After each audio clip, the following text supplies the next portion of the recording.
Alright, so this is an unboxing video for two tarot decks that I bought. The Literary Witches Oracle and the Modern Witches Tarot deck, okay? So, also, I found this book, it's called Astro Poets. So it gives you some astrology information, but it also has like a poem for each sign. It's also written in a very quirky way, so I thought that was interesting. So the first thing that really struck me, this was the first one that I saw, but I'm gonna leave this one to last for a second. The Literary Witches Oracle.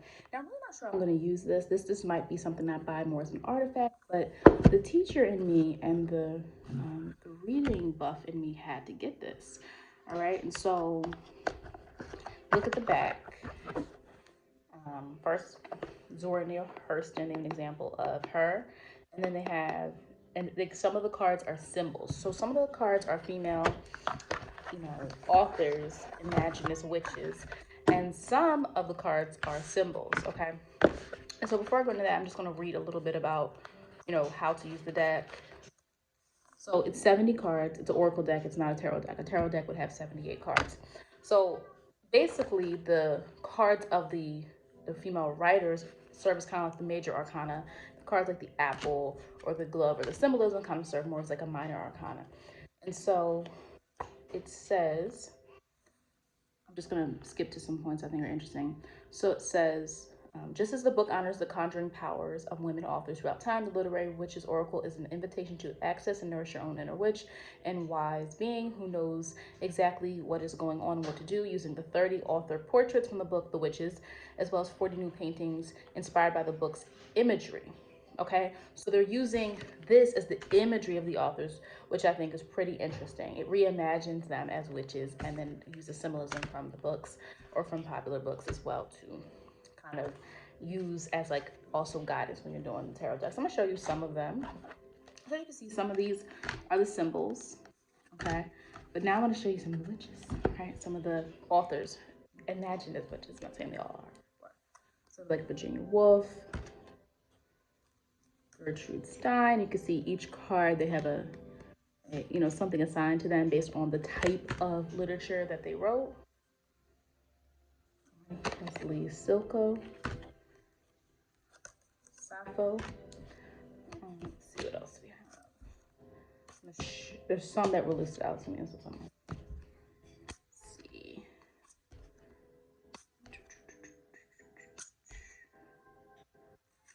Janet Frame. We have Sandra Cisneros. Annie Carson.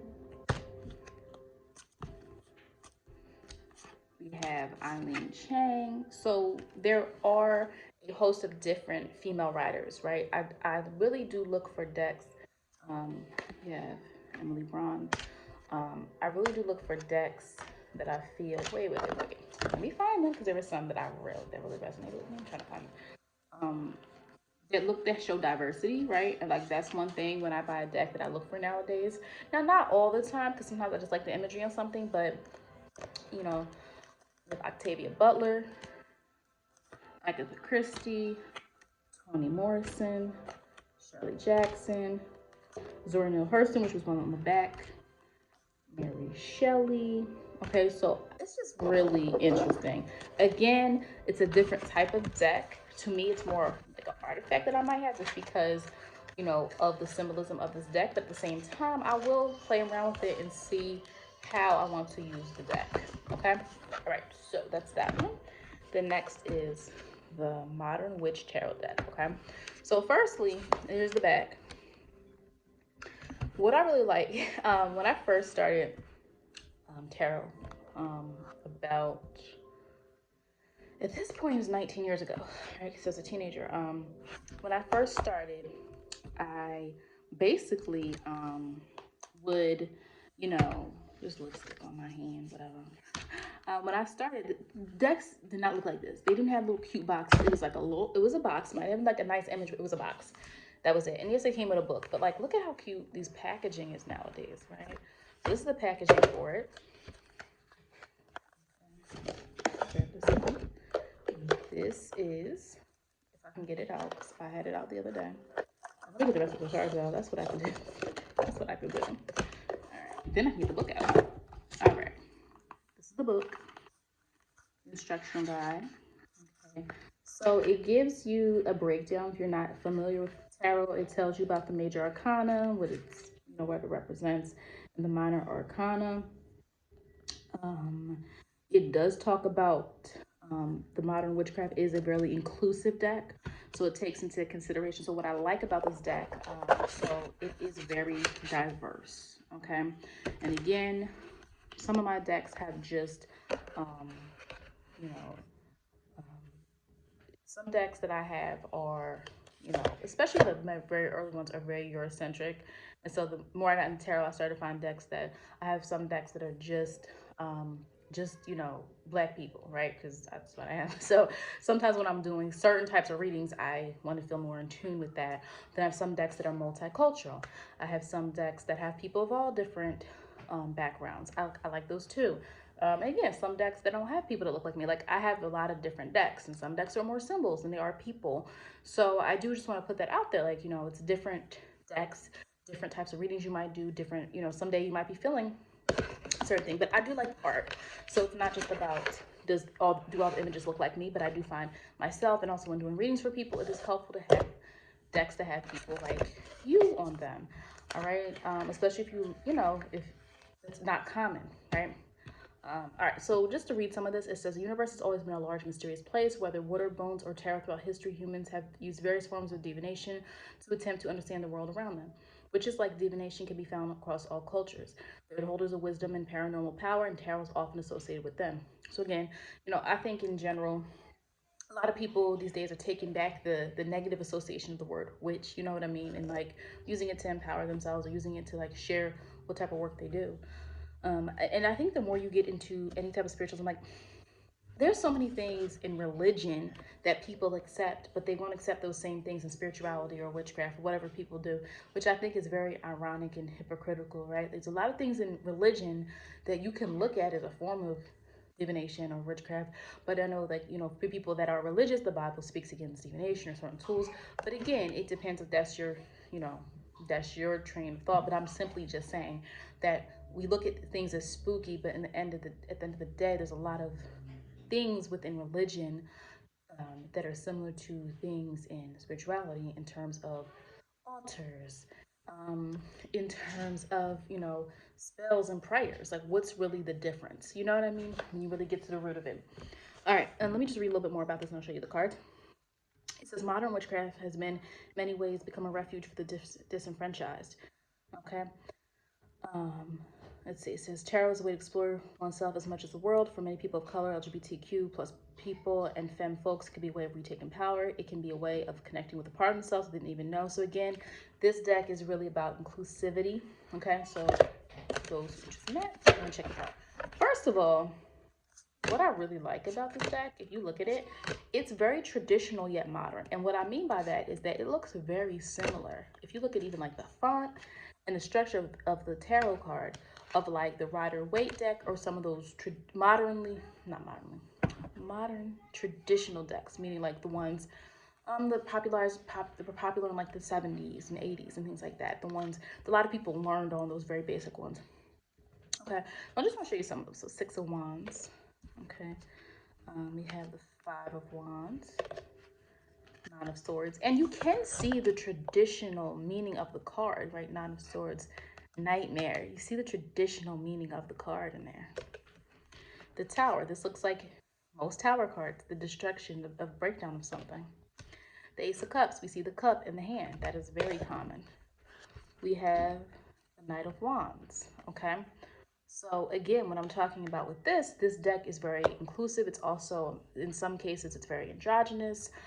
In some cases, it's also very feminine. Again, it's a very interesting take on tarot. Okay, so we have the Knight of Wands, the Page of Wands, usually a young person who looks like they're in search of something. So that's very similar. The Ten of Swords. What's so interesting here about how modern this is she has a cell phone in her hand. That's very modern. Ten of Swords usually depicts someone with 10 swords going through them, just like this. That ruin, that place of no return that you can go through, where you are kind of in need of help. Like you have to have somebody, you have to have some help or seek some guidance at this point, but she has a cell phone in her hand. I think it's interesting. Page of Swords, Knight of Swords, okay. King of Swords. You see what I'm saying? So like this is not depicted as your typical, you know, male figure. So that's what I'm saying. This deck is very different. It's, you know, very feminine, you know, based in the feminine. All right, Ace of Pentacles, Two of Pentacles. We'll also see like just different body shapes, which I think is very interesting as well. Look at this one, Three of Pentacles. You see what I'm saying? Like it represents just like different types of people in this deck, which I think is really, really unique. Okay. King of Pentacles. This random card here. Everything is fine card. It's the Ten of Swords. But then they have it again, but they just label it differently. I thought that was interesting.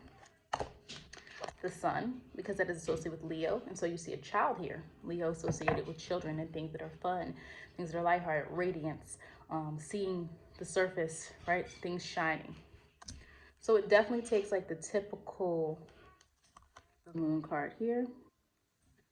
You know, what's so interesting is you see that like that shadow side of the moon. Sometimes we forget about that shadow side of the moon. It's not just about your emotions and your feelings. Judgment. So we have a female figure.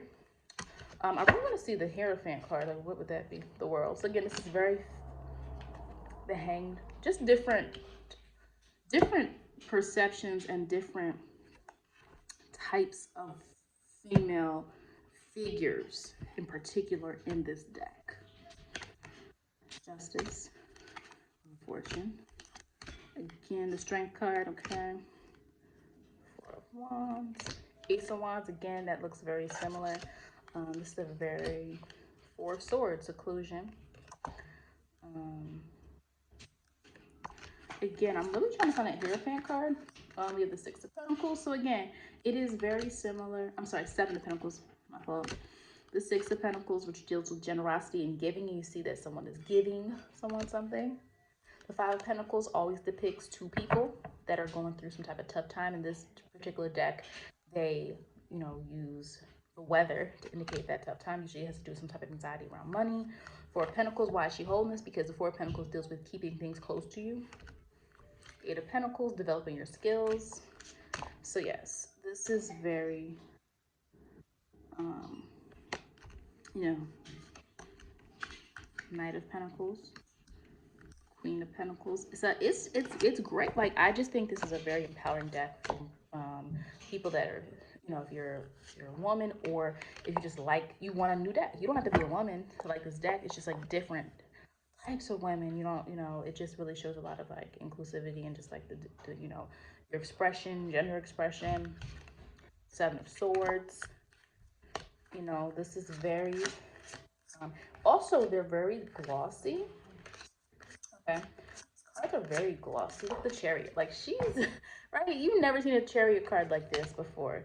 King of Cups again. So instead of it being a male, it's like a woman who's comfortable with their masculine expression. Two of Wands. Like, this deck, it also just has like random wild cards, I guess, that you can shuffle in as well to kind of, it just throws a few wild cards in there besides the regular tarot. But this is a, you know, it's very much drawn off regular tarot.